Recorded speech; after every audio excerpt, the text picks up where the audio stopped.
ভাই রাতের বেলা ২টা ৪০ বাজে। আমার বুকটা খুবই ধড়ফড় করতেছে। আহ, অস্থির লাগতেছে, কী করব জানি না। মনে হয় একটা সেফ প্লেস পাইলে ভালো হইতো, কিন্তু তারপরে যখন আমি এটা বলতে যাচ্ছি বারবার, আমার ওর কথা মনে পড়তেছে, তখন আমার নিজেকে এত বিরক্ত লাগছে বা হি হোয়াটস রং উইথ মি। মানে একটা ব্যাটা যে আমাকে এরকম মানে আমার সাথে এইসব করছে, সেই ব্যাটার সাথে সেই ব্যাটার বুকের মধ্যে আমার মাথা দিয়ে বসে থাকতে ইচ্ছে করে। মানে এগুলো বলাটাও তো একটা লজ্জার ব্যাপার, এটা বলা চিন্তা করাটা humiliating. Shame on you, what's wrong with you.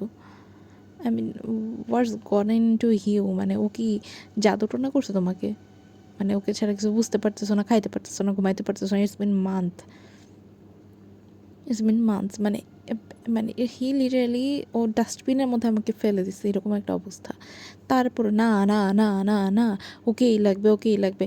Obsession হওয়া ভালো, জীবনে তো দেখি নাই ভালো কাজের ব্যাপারে অবসেশন আছে, ক্যারিয়ারের ব্যাপারে অবসেশন আছে, একটু নিজেকে হেলদি রাখার ব্যাপারে অবসেশন আছে, বেটার লাইফের জন্য অবসেশন আছে। আছে কি এক বেটা যে না দিবে তোমাকে, যে না লয়াল, যে না তোমার সাথে ভালো ব্যবহার করে, যে না তোমার বন্ধু, যে সুযোগ পাইলেই বলে তুই মর, তুই মর, তুই মরস নাই কেন, বা যে মাইর দিতে আসে, সেই বেটাকে তোমার লাগবে?